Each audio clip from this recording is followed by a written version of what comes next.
नमस्कार।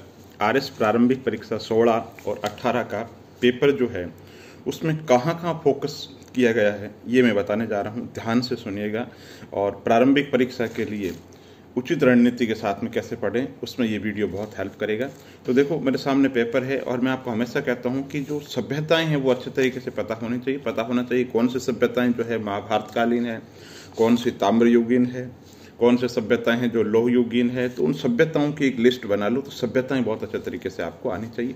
इसके साथ में राजस्थान के प्रमुख जो शिलालेख है, जैसे उसके अंदर गोसुंडी शिलालेख हो गए, भागवत धर्म के संप्रदाय की बात करते हैं, बिजोलिया शिलालेख चौहानों की जो बात करते हैं, कणसवा जो अभिलेख कोटा वो धवल वंश से जो राजा मौर्य है उसकी बात करते हैं। तो प्रमुख जो शिलालेख है उनके बारे में आपको पता होना चाहिए। इसके अलावा राजस्थान के जो मंदिर है, ये मैं सवाल देख के बता रहा हूँ, मंदिर पूछा गया है।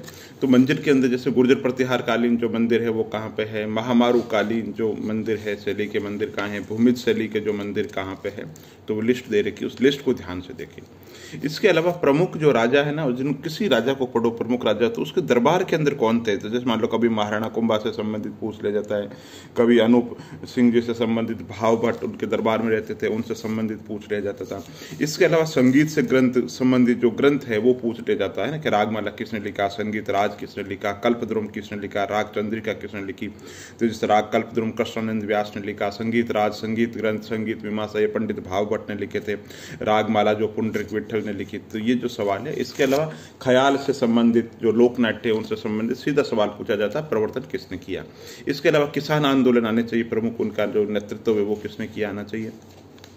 और रेवेन्यू जो प्रशासन है, रेवेन्यू प्रशासन से संबंधित शब्दावली के 100-150 शब्द बनते हैं, उनको समय मिले तो आप देखो, वहाँ से सवाल पूछे। और आज़ादी के समय में राजस्थान के अंदर स्वतंत्रता संग्राम जो है उससे संबंधित सवाल है वो पूछे जाते हैं। उस समय जो संस्थाएं स्थापना की गई, राजस्थान सेवा संघ है, चैम्बर ऑफ प्रिंसेज है, अखिल भारतीय देशी लोक परिषद है, तो इनकी जो स्थापना की गई वो किस साल के अंदर की गई ये पूछा गया। इसके अलावा अगर भूगोल की बात करें तो भूगोल के अंतर्गत मैं जैसे हमेशा कहता हूँ, पर्यावरण से संबंधित जो सवाल है वो जरूर पूछे जाते हैं, कभी ओजोन से संबंधित पूछ लिया किसी से। इसके अलावा प्रमुख जो औद्योगिक क्षेत्र है वो पूछे जाते हैं। इसके अलावा जो अभ्यारण्य हैं वो पूछा गए हैं, कौन सा अभ्यारण्य कहाँ पे है। हरित क्रांति पसंदीदा सवाल है। उत्पादन के अंदर मैग्नीज के अंदर लोह के अंदर प्रथम कौन है, दूसरे कौन है, ये जो सवाल है। अरावली पर्वतमाला की जो चोटियाँ हैं वो सवाल पूछा गया है, जो अरावली पर्वतमाला की चोटियाँ अच्छे तरीके से याद आनी चाहिए। इसके अलावा झीलों से संबंधित सवाल पूछे जाते हैं। एक तो राष्ट्रीय झील जो है ना योजना चलाई जा रही है उसमें कौन सी झील शामिल है ये पूछ लिया जाता है ना, या पूछ लिया जाता है कि रामसर जो साइट्स है उसमें किस झील को शामिल किया गया वो पूछ लिया जाता है। इसके अलावा जो वन नीतियाँ है ना वो जरूर पूछा जाता है। कभी वन नीति पूछ ली, कभी पर्यटन नीति पूछ ली, कभी सौर ऊर्जा नीति पूछ ली, कभी पवन, मतलब इस तरीके से जो नीतियाँ हैं वो उसकी तारीख आनी चाहिए किस योजना की, इस नीति की कब शुरुआत की गई। इसके अलावा इंदिरा गांधी नहर परियोजना, उसकी लिफ्ट नहरें हैं वो अच्छे तरीके से आनी चाहिए। खनिज संसाधन कौन कहाँ से निकलते हैं, और जनसंख्या और है ना साक्षरता से संबंधित जो प्रमुख आंकड़े हैं वो आने चाहिए। राष्ट्रीय जो अभ्यारण्य है वो कहाँ पे हैं, वन्य जीव अभ्यारण्य वो आना चाहिए। अरावली पर्वतमाला है ना, भौगोलिक विभाजन राजस्थान का वो बहुत अच्छे तरीके से आना चाहिए, चाहे महार मरुस्थल हो, चाहे अरावली पर्वतमाला हो, कोई भी हो, है ना। 1919 का अधिनियम, 1935 के अधिनियम की विशेषताओं से संबंधित पूछे जाते हैं। मूल अधिकार, मूल कर्तव्य, सूचना आयोग, संविधान से संबंधित जो सवाल पूछे जाते हैं, बेसिक सवाल पूछे जाते हैं, लेकिन बेसिक के अंदर गहराई होनी चाहिए। जैसे कि लोकायुक्त पूछ लिया, तो लोकायुक्त में फिर देखो कि कौन कौन लोकायुक्त के मेंबर रहे, वहाँ पे सवाल थोड़ा गहराई से पूछे जाते हैं, तो वहाँ पे आपको थोड़ा ध्यान देना चाहिए, है ना। इसके अलावा राजस्थान की जो अपन कह सकते हैं कि राजस्थान के अंदर जो खनिज संसाधन है, पर्यटन के जो प्रमुख स्थल है वो आपको अच्छे तरीके से आने चाहिए। और राजस्थान में पंचायत राज बहुत अच्छे तरीके से आना चाहिए। और राजस्थान के अंदर अर्थव्यवस्था के जो प्रमुख आंकड़े हैं वो बहुत जरूरी है। राजकोष से घाटा क्या है, राजस्थान सरकार को सबसे ज़्यादा जो कमाई होती है वो किससे होती है, तो वो जो सवाल ये पूछे गए हैं। और भारतीय संविधान की जो बेसिक चीज़ें, मूल अधिकार, नीति निर्देशक तत्व और संविधान का विकास, इनको बहुत अच्छे तरीके से करो। लोकसभा की जो सीटें हैं, कुछ राज्यों के अंदर बहुत कम सीटें हैं, तो वो भी आपको पता होना चाहिए। और सबसे जो ज़्यादा सीटें हैं वो भी आपको पता होना चाहिए। राज्यपाल की जो शक्ति है, राज्यपाल है ना, कुलाधिपति किन किन कहाँ कहाँ के होते हैं, तो वो आपको अच्छे तरीके से आना चाहिए। सूचना आयोग, मानवाधिकार आयोग, ये जो प्रमुख संस्थाएं हैं है ना, इनके बारे में पता होना चाहिए। लोकायुक्त, इनकी सिफारिश किसने की थी, ये अच्छे तरीके से आनी चाहिए। राजस्थान जो लोक सेवा आयोग है उनको, कलेक्टर की शक्तियों को बहुत अच्छे तरीके से करो, वहाँ से भी सवाल जो पूछे जाते हैं। इसके अलावा करंट में योजनाएं चल रही, जैसे 2016 की बात करें जब भामाशाह अनुप्रति योजना, उसमें बहुत ज़्यादा चर्चा के अंदर थी, तो वो जो सवाल है वो भी पूछे गए हैं। इसके अलावा जो महंगाई है, महंगाई से संबंधित है, थोक मूल्य सूचकांक है, उपभोक्ता मूल्य सूचकांक है, वो सवाल पूछे जाते हैं। बेरोजगारी और गरीबी के जो आंकड़े कौन जारी करता है, मानव विकास जो रिपोर्ट है ना, उससे संबंधित जो 5-7 महत्वपूर्ण जो तथ्य हैं उनको सवाल बना करके परीक्षा के अंदर पूछे जाते हैं, तो वो बहुत अच्छे तरीके से करो। इसके अलावा किसान से संबंधित जो आंदोलन चल रहा है उससे संबंधित सवाल पूछ सकते हैं। न्यूनतम जो समर्थन मूल्य वो क्या है, न्यूनतम समर्थन मूल्य आयोग की स्थापना कब की गई थी, व्यापार संतुलन की क्या स्थिति है, कब पक्ष में रहा, कब विपक्ष में रहा, क्या ट्रेंड है, तो मोटा मोटी जो 4-5 ट्रेंड है वो आना चाहिए। और प्रमुख योजना, जैसे पहल योजनाएं पूछी गई थी तो वो आनी चाहिए, और लेटेस्ट के अंदर जो आय है वो आनी चाहिए।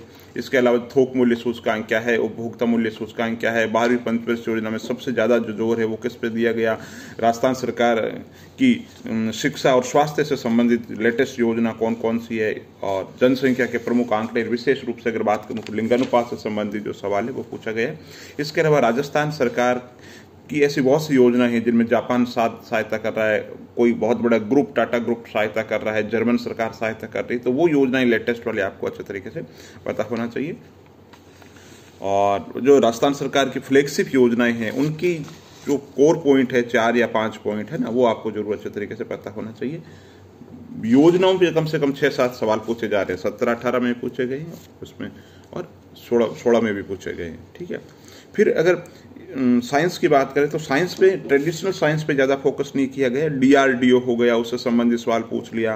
उपग्रह प्रक्षेपण के अंदर सवाल है, उससे संबंधित जो सवाल है वो पूछ लिए गए हैं। ठीक है, और नैनो टेक्नोलॉजी से संबंधित सवाल पूछ लिए गए हैं, तो वहाँ पे फोकस करो। इसके अलावा जो दैनिक जिंदगी के अंदर कुछ चीज़ें सूक्ष्म मात्रिक तत्व होते हैं जो शरीर के लिए जरूरी होते हैं, तो उनसे संबंधित सवाल भी पूछा जाता है कि शरीर के लिए कौन से जो तत्व है वो जरूरी है। स्टेम सेल्स भी अच्छे तरीके से तैयार करो आप, क्योंकि स्टेम सेल्स से संबंधित सवाल भी पूछे जाते हैं। तो मैथ्स और रीजनिंग की मैं बात नहीं कर रहा हूँ, 20-21 सवाल जो मैथ्स रीजनिंग के पूछे गए हैं, उन पे जो आर्ट्स वाले हैं कुछ कैंडिडेट उनकी मैथ्स और रीजनिंग कमजोर होती है, तो उसमें देखो कौन से ऐसे सवाल है जहाँ पे आप अच्छे कर सकते हो कम समय में, फिर भी लगे कि नहीं समझ में नहीं आ रहा, हमारी मैथ्स बहुत कमज़ोर है, इतने सालों में ही अच्छी नहीं हुई, तब क्या हो जाएगी, तो फिर सोचो, बाकी जगह बहुत ही अच्छे तरीके से तैयार करो। इसके अलावा करंट के अंदर जो सवाल पूछे गए हैं वो देखो, एशियाई गेम्स पूछे जाते हैं, रणजी ट्रॉफी पूछी गई थी, ये पूछी जाती है, और अमानुल्लाह खान जो बड़ा पुरस्कार है प्रधानमंत्री जी को दिया गया था वो पूछा गया था। अन्नपूर्णा भंडार का उद्घाटन कहाँ पे किया गया, नॉर्वे सरकार की सहायता से जीवन धारा योजनाएं चले जा रही है। रियो ओलंपिक से संबंधित पूछा गया, रियो ओलंपिक के अंदर कितनी प्रतिस्पर्धाएं हुई। तो पैरा ओलंपिक जो सवाल है इस बार बहुत इंपॉर्टेंट है, पैरा ओलंपिक और ओलंपिक वहां से हो सकता है 6-7 सवाल पूछे जाए, तो वहां पर थोड़ा अच्छे तरीके से फोकस करें, है ना। खेलों के अंदर जो बड़े पुरस्कार है जैसे द्रोणाचार्य पुरस्कार है और बड़े पुरस्कार है, क्रिकेट के अलावा भी कोई बड़ी है ना चैंपियनशिप हो टेनिस के अंदर या बैडमिंटन के अंदर किसी और के अंदर। इसके अलावा राजस्थान सरकार के पदाधिकारी खेलों से संबंधित, ओलंपिक के प्राधिकारी उनसे संबंधित है, कितने खिलाड़ियों ने भाग लिया, तो प्रमुख तथ्य जो है उससे संबंधित, राष्ट्रीय गेम के अंदर राजस्थान की अभी क्या स्थिति रही थी।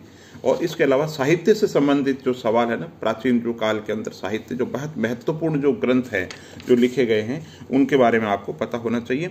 और इसके साथ ही बड़े जो वंश है, राजवंश जो है, उनकी स्थापना किसने की, ये आना चाहिए।